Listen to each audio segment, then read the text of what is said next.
예수가 하나님의 아들이며 그리스도다, 이렇게 지금 마가는 선포하고 있어요. 예수님이 하나님의 아들이라는 것이 무엇을 의미할까요? 예수님은 우리와 같은 인간의 몸을 입고 이 땅 가운데 오셨어요. 겉으로 보기에는 우리 인간과 다를 바가 없어요. 똑같지만 이 땅에 오신 그분은 하나님이시라는 거예요.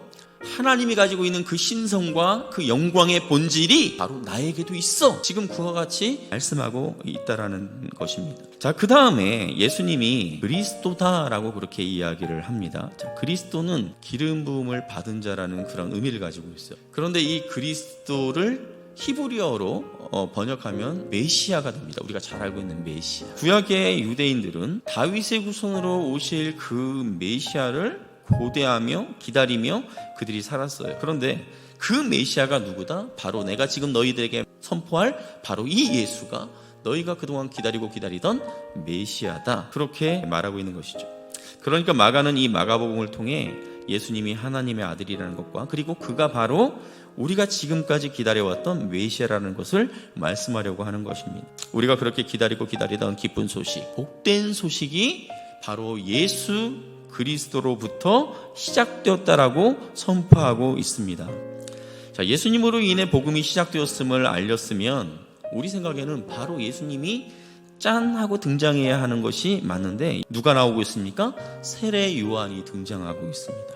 왜 세례 요한이 뜬금없이 이렇게 등장하는 걸까요? 갑자기 튀어나온 인물입니까? 그렇지 않다라는 거예요. 이 세례 요한도 하나님이 미리 준비시킨 인물이라는 것입니다. 말라기서 3장 1절에 보면 이렇게 말씀하고 있습니다. 내가 나의 사자를 보낼 것인데 그가 내 앞길을 준비할 거라고 그렇게 말씀하고 있습니다. 하나님께서는 말라기서에 이 말씀을 하신 이후에 그 신약이 시작될 때까지 400년간 침묵하시다가 그때 짠하고 등장한 인물이 누구냐? 바로 세례 요한이에요. 그러니까 우리 예수님께서 이 땅에서 사역을 시작하시기 전 그 길을 준비하라는 사명을 이 세례 요한이 받고 광야에서 외치는 거예요. 그런데 그가 외치는 내용이 무엇입니까? 죄를 회개하고 죄사함의 세례를 받으라는 거예요. 그러니까 세례 요한의 이 선포에 예루살렘 또 유다에 있는 수많은 사람들이 이 세례 요한에게 몰려들기 시작을 했습니다. 자, 이것을 통해서 당시 세례 요한의 인기가 얼마나 대단했는지를 우리는 짐작할 수가 있습니다. 자, 그런데 아무리 자신의 사명이 주께서 오실 것을 예비하는 일이라 할지라도 자신에게 군중의 관심이 집중되면 한번 우쭐대고 싶은 마음이 생기지 않을까요?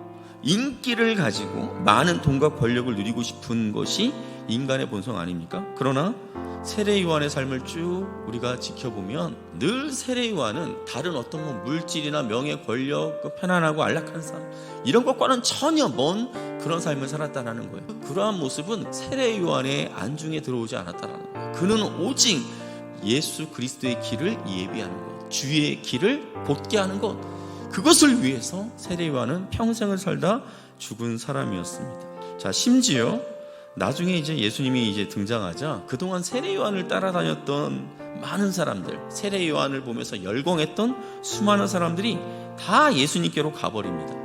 자기의 인기를 빼앗긴 것에 대해서 속상해하거나 질투하기는커녕 뭐라고 말하고 있습니까? 나는 그리스도가 아니라 그의 길을 예배하는 자라고 누차 말하지 않았냐? 이것을 너희들이 사람들에게 알려줘야 돼. 오히려 이렇게 말하는 거예요. 오늘 이 말씀을 듣고 계시는 분들 가운데에서도 이렇게 생각하시는 분들이 계실지 모르겠습니다.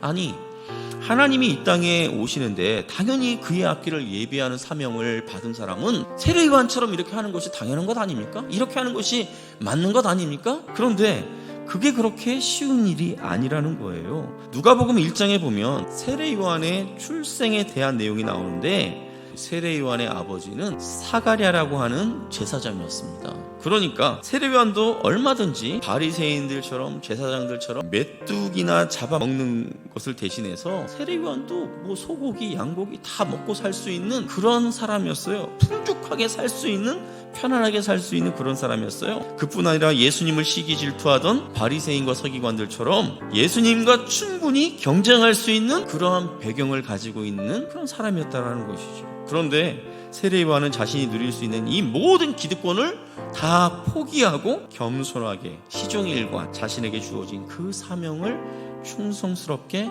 감당하였다라는 것입니다. 요단강에서 세례를 베풀고 있는 세례 요한에게 예수님이 찾아오셔서 세례를 받습니다.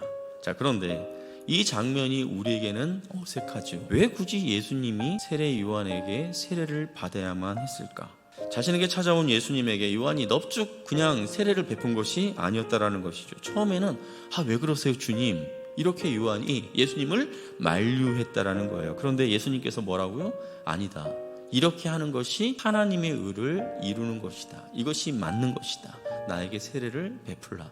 그렇게 말씀하신 것이죠. 예수님이 죄가 있어서 세례를 받은 것이 아니라 겸손하게 하나님의 의를 이루기 위해 그렇게 하셨다라는 것입니다. 자, 나도 그를 알지 못하였으나 나에게 찾아온 그 예수님에게 내가 세례를 베푼 것은 세상 가운데 예수님이 드러나게 하기 위해서 이 세례를 받게 되었다라는 것입니다. 예수님이 세례 받으신 후에 그곳에는 성자이신 예수 그리스도, 그 가운데 성령이 그 위에, 하늘에서는 하나님 아버지의 음성이 들리죠. 이것을 하나의 앵글로 이렇게 딱 잡으면 성부, 성자, 성령 삼위 하나님이 한 앵글에 딱 잡히는 그러한 장면인 거예요. 예수님은 이 땅에서 사역하시는 동안 성부 하나님과 교제를 통해 당신을 사랑하시는 아버지의 그 사랑처럼 하나님 아버지를 사랑하며 자신에게 주어진 사명을 감당하셨습니다. 이 마가복음이 대략 언제쯤 쓰여졌냐면 AD 64년경에 이 마가복음이 쓰여졌어요. AD 64년이 역사적으로 굉장히 중요한 시기예요. 무슨 일이 일어났었냐면 로마에 어마어마한 화재가 일어납니다. 이 네로가 시상이 떠오르지 않는다고 해서 로마에다가 이제 불을 질러버린 것이죠. 자, 그런데 이걸 사람들이 막 들고 일어나니까 이 네로가 자신이 정권을 잃을까봐 어떻게 해요? 그리스도인들이 이 짓을 저질렀다. 그리스도인들에게 그 모든 누명을 다 뒤집어 씌우고 예수 믿는 사람들에 대한 본격적인 핍박이 시작되는 시점이 바로 이 AD 64년이에요. 이 엄청난 핍박 가운데 있었던 성도들에게 들려지는 이 예수님에 대한 이 복음의 메시지, 이 마가복음의 메시지는 그들에게 엄청난 위로가 되는 메시지였을 거예요. 당신의 아들 예수 그리스도를 향해 너는 내 사랑하는 아들이라 내가 너를 기뻐하노라 그렇게 말씀하셨던 하나님 아버지의 그 음성이 핍박받는 성도들의 그 마음속에 아마 강하게 울려 퍼졌을 거예요. 자, 이것이 어떻게 가능할까요? 예수님을 향하여서 너는 내 사랑하는 아들이라 내가 너를 기뻐하노라 그렇게 말씀하셨는데 그 음성이 어떻게 우리의 것이 될 수 있단 말입니까? 창세기에 보면 야곱이 끔찍하게 사랑하는 두 아들이 등장을 해요. 처음에는 요셉이 등장을 하죠. 그런데 요셉이 없어집니다. 팔려갑니다. 요셉이 죽은 줄을 알고 있죠, 야곱은. 그 다음에 그가 끔찍하게 애착을 갖는 아들이 누구예요? 베냐민이었어요. 왜 야곱은 이토록 요셉과 베냐민을 끔찍하게 챙기는 걸까요? 그들이 막내라서 애교를 잘 부려서 아버지에게 효도를 잘해서 그 두 아들을 챙기는 걸까요? 아니요. 야곱에게 있어서 정말 사랑하는 여인이 누구였습니까? 라헬이었죠. 그 사랑하는 자신의 그 아내 라헬이 남겨놓은 그 두 자식, 그 요셉과 베냐민은 거의 그 야곱에게 있어서는 생명과도 같은 그러한 존재였다라는 것이 마찬가지예요. 하나님께서 그토록 사랑하시는 그 아들 예수 그리스도의 피로 말미암아 우리가 새로운 피조물로 다시 태어난 줄 믿으시기를 바랍니다. 그렇게 사랑하는 그 예수 그리스도의 피로 말미암아 세워진 우리, 새롭게 낳은 우리를 하나님께서 왜 사랑하시지 않겠습니까? 지금도 우리의 마음속에서 성령님을 통해 내가 너를 기뻐하노라, 내가 너를 사랑해 그렇게 말씀하시는 그 하나님의 음성을 저와 여러분이 들을 수 있기를 주님의 이름으로 축복합니다. 자, 그리고 이 땅에 오실 예수님을 위해 그의 길을 예비하라고 세례 요한을 먼저 보내신 것처럼 하나님께서는 온 천하만국의 왕으로서 다시 이 땅 가운데 재림하실 그 예수님의 길을 예비하도록 하나님께서 저와 여러분을 세상으로 보내셨다는 사실을 꼭 기억하시기를 바랍니다. 그래서 세례 요한이 정말 충성스럽게 자신의 그 인기로 말미암아 얻게 될 그런 어떤 명성과 그런 어떤 권위, 권력, 부와 명예 이런 것에 관심을 두지 않고 오직 하나님께서 자신에게 허락하신 그 사명을 향하여 달려갔던 것처럼 저와 여러분이 그렇게 우리에게 맡겨진 사명을 향하여 달려갈 수 있기를 바랍니다. 그래서 하나님, 주께서 내게 주신 사명을 겸손하게 감당하겠사오니 이 모든 영광 주님 홀로 받아 주옵소서. 이러한 마음으로 주께서 우리에게 허락하신 사명을 충성스럽게 감당하시는 저와 여러분이 될 수 있기를 주님의 이름으로 축복합니다.